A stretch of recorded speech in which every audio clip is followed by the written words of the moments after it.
Okay, so here's how I get my favorite way to get the bees into the jar.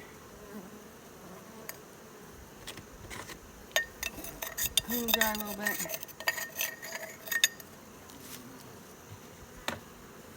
Queen's on that frame because I just found her. So I'm going to grab the next frame. There's no brood in this hive. It's end of October. Oh, none of my hives have any brood.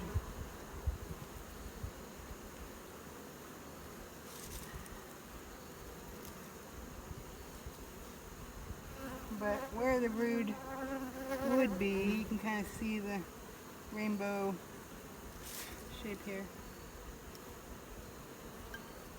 That's where I like to scrape the bees off. I just double check, make sure there's not a second queen on here somewhere.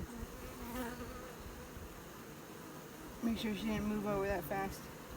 And then what I do is I kind of use gravity over the hive and gently scoop them off the frame into the cup.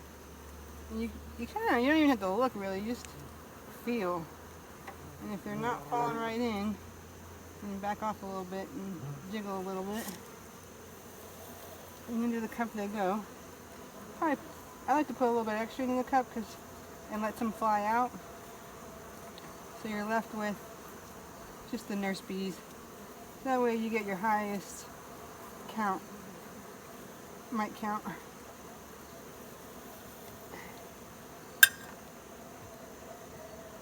These girls really seem to be flying out quickly, so there might not be a lot of nurse bees. Get some extra on this side.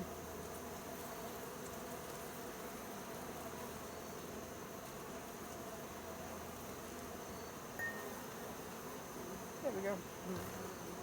Okay, frame's gonna go back in.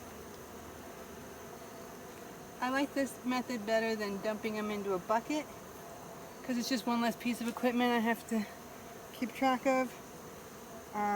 One less thing to dump bees into that might be the wrong thing. Before, let's see, do we have a half a cup? Put the lid on at this point. Probably should have put the lid on a couple seconds ago. So you can see you want them to be right about there, which we're right about there. I think we're good. We can always just round up a little bit with our mite count.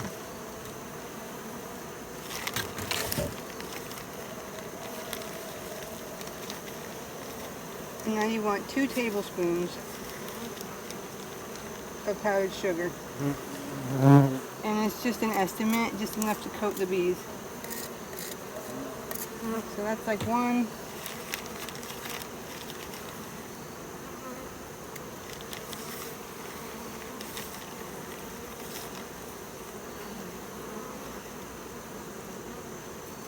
It's 2. It's probably a little more than I needed, but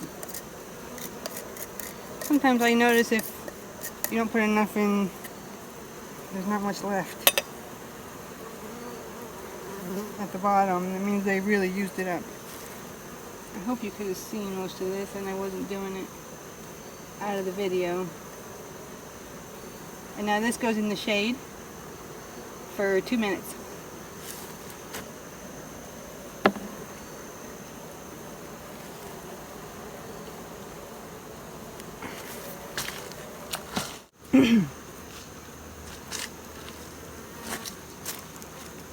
Okay, so I just put my hand down on a yellow jacket.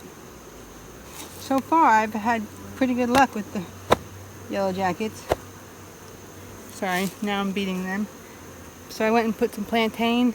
It's a weed out of the ground, out of the dirt on my hand. So it takes the sting away pretty quick. Not as bad. Yellow jacket hurts worse than a honeybee, I think. But we'll be alright. Moving on. Alright guys, get out of my way. So we've got water. And I'm using a little formic acid tub, which are great because you can use the top for the water sampling, and if you like to shake your bees into the bucket, you can use the bottom as your bucket, so you got both parts. And of course you can keep your tools and stuff inside. I got this from the inspector. Thank you, inspector. And I don't like using treatment, but if the levels get high, I will. And then of course I won't breed from those bees. Here we go. Proof is in the pudding. 1 Mississippi, 2 Mississippi. And you do this for 60 seconds. And what I found was I wasn't shaking the shaker hard enough. You really gotta shake them hard. I think I put too much sugar in it. It's like I was making a cake. Because if you don't shake hard enough, they don't come out. You get a false sample. And at this rate, shaking this hard, I'm pretty sure you're killing the bees or really injuring them enough that it's probably worth just going ahead and doing an alcohol wash. Now that I know how hard you really kind of need to shake.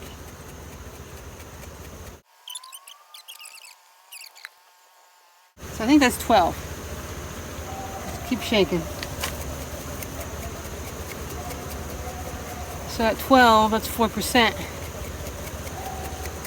Seem to be getting 4% on everybody right now, which is really good considering nobody's been treated with any chemicals all year, except one little nuke, like a month ago.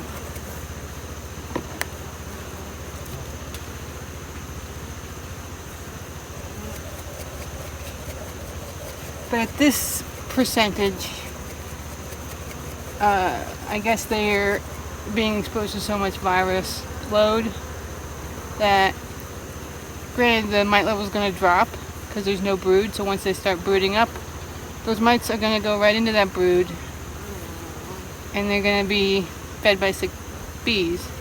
They might not be the sickest of bees. They might make it through the winter, but I'm not too stoked on 4%. So we're up to 15. Holy cow. I think that's a record here in my apiary. And this is from one of my favorite queens. Well, I guess I'll show you guys.